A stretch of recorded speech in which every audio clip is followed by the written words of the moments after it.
हमारा अगला टॉपिक है वर्ब। वर्ब यानी कि क्रिया। ठीक है, तो इससे पहले हमारा नाउन हो गया है, प्रोनाउन हो गया है, एडजेक्टिव हो गया है, नेक्स्ट वन इज वर्ब। तो वर्ब में देखते हैं वर्ब है क्या। सबसे पहले आपकी बुक के अकॉर्डिंग देखेंगे, verb is a word which says something about noun and pronoun. Verb क्या होता है? वह शब्द जो नाउन या प्रोनाउन के बारे में कुछ कहता है। इन शॉर्ट अगर मैं आपको शॉर्ट डेफिनेशन बताऊं तो anything that can be done is called a verb. ठीक है, तो कोई भी ऐसा काम है, कोई ऐसा शब्द अगर आपको दिख रहा है जिसको कर सकते हो आप, तो समझ लो क्या है, वर्ब है। ठीक है, कोई भी शब्द जो किया जा सकता है उसे हम क्या कहते हैं? वर्ब कहते हैं। उसका मतलब ही है क्रिया, यानी कि करना। अब हम देखते हैं काइंड्स ऑफ वर्ब। कितने प्रकार के वर्ब होते हैं? दो प्रकार के आपके वर्ब हैं। एक होता है जिसे हम कहते हैं finite and non finite, finite non finite भी कहते हैं, finite non finite. Finite verb यानी जिसे हम कहते हैं मेन वर्ब, और नॉन फिनिट हो गया आपका ऑक्सिलरी वर्ब। ठीक है, फिनिट वर्ब में मेन वर्ब में हम पहले देखते हैं मेन वर्ब कितने प्रकार के होते हैं। मेन वर्ब है आपके दो प्रकार के। First one is transitive verb and second one is intransitive verb.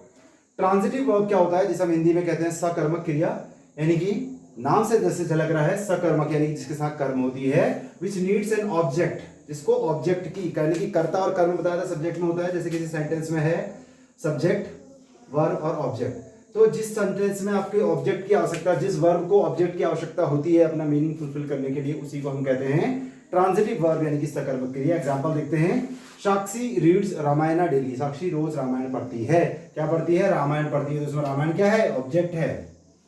Aman writes a letter. अमन पत्र लिखता है। क्या लिखता है? पत्र। तो ये हो गया आपका ऑब्जेक्ट। तो जहां जहां भी आपको ऑब्जेक्ट मिलेगा वर्ब के साथ, वो आपका हो जाएगा ट्रांजिटिव वर्ब।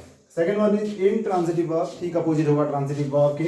ये हो जाएगा आपका अकर्मक क्रिया, which do not need object to fulfil its meaning, यानी कि जिसको ऑब्जेक्ट की आवश्यकता नहीं होती है। जैसे एग्जांपल, रेखा रीड्स, रेखा पढ़ती है। क्या पढ़ती है? क्यों पढ़ती है? कुछ नहीं बताया गया है। द बर्ड्स फ्लाई, चिड़िया उड़ती है। क्या उड़ती है? कैसे उड़ती है? कोई प्रश्न नहीं है। तो we sleep, Bhanu is running, इस सेंटेंस आपके आते हैं किसमें? इंट्रांजिटिव वर्ब, यानी कि अकर्मक क्रिया में। नेक्स्ट क्वेश्चन कि सर हम कैसे आइडेंटिफाई करें कि वर्ब और ट्रांजिटिव वर्ब कौन सा है, इंट्रांजिटिव वर्ब कौन सा है? इस केस में हमें क्या करना है? देखिए, अगर कोई सेंटेंस लिखा है, आपको उस क्वेश्चन को, उस सेंटेंस को क्वेश्चन करना है। क्वेश्चन करना है किससे? क्या और क्यों से। क्या और क्यों से नहीं, सॉरी माफ कीजिए, क्या और कैसे। जैसे सेंटेंस देखिए, साक्षी रीड्स रामायण डेली। क्या पढ़ती है? रामायण पढ़ती है। क्या का उत्तर जो मिलेगा वही आपका ऑब्जेक्ट होगा।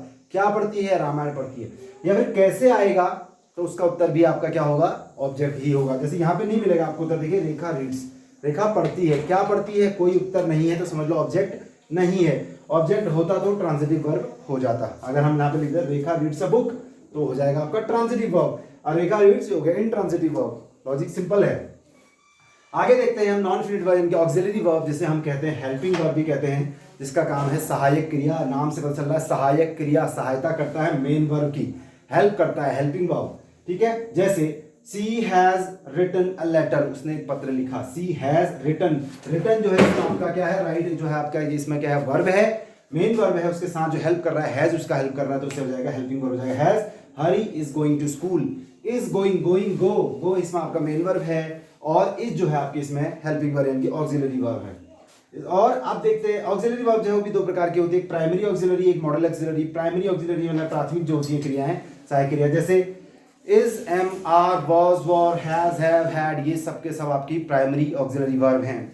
और मॉडल ऑक्सिलरी जिनको हम मॉडल्स नाम से भी जानते हैं, सिर्फ मॉडल्स कहते हैं, जैसे शुड हो गया, would, would, ought to, may, might, can, could, must, will, shall, ये सभी के सभी आपकी क्या है? मॉडल ऑक्सिलरीज हैं, इनको मॉडल्स भी कहते हैं। अब रही बात इनके इस्तेमाल की कि कैसे, कौन से हेल्पिंग वर्ब का इस्तेमाल करना है, कौन से मॉडल का इस्तेमाल कहाँ पे करना है, ये या तो हम यहाँ पे पढ़ लें, या हम पढ़ें इसको किसमें?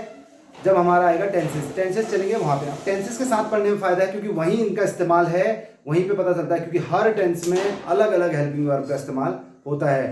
टेंस अलग, हेल्पिंग वर्ब अलग। लास्ट में आपके इसमें जो आखिरी पार्ट है वो है आपका फॉर्म्स ऑफ वर्ब, जो कि आपको याद करना होगा। तीन प्रकार की फॉर्म्स होती है, first form, second form, third form. आपने नाम सुना होगा इनका, first form present form, past form और पास्ट पार्टिसिपल फॉर्म। एग्जांपल अगर हम देखें, कम, केम और come, go, went, gone, help, help, help, send, sent, sent, और ऐसे बहुत सारे जितने भी वर्ब्स होती हैं सभी की तीन फॉर्म्स होती हैं। ये तीन के तीन फॉर्म आपको याद करनी है।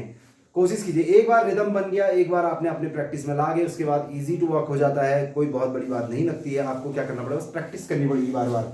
एग्जाम्पल कीजिए, सेंटेंस को सॉल्व कीजिए, ट्रांसलेशन करने की कोशिश कीजिए, अपने आप ये सब अपना आपकी वर्ब फॉर्म ठीक हो जाएगी। इसके बाद एक आईएनजी फॉर्म भी होती है, उसे हम अलग से करेंगे जब हम टेंस पढ़ेंगे, प्रेजेंट कंटिन्यूअस टेंस। ठीक है, तो ये रहा आपका किसके बारे में, प्रोनाउन, सॉरी माफ कीजिए, वर्ब के बारे में एक ब्रीफ डिस्कशन था, छोटा सा डिस्कशन था। आपकी बुक के अकॉर्डिंग, आपके सिलेबस के अकॉर्डिंग पर्याप्त है। आप इसे रिवीजन कीजिए, उसके एक्सरसाइज कीजिए। चलिए ठीक है, आपसे मिलते हैं इसके अगले टॉपिक में।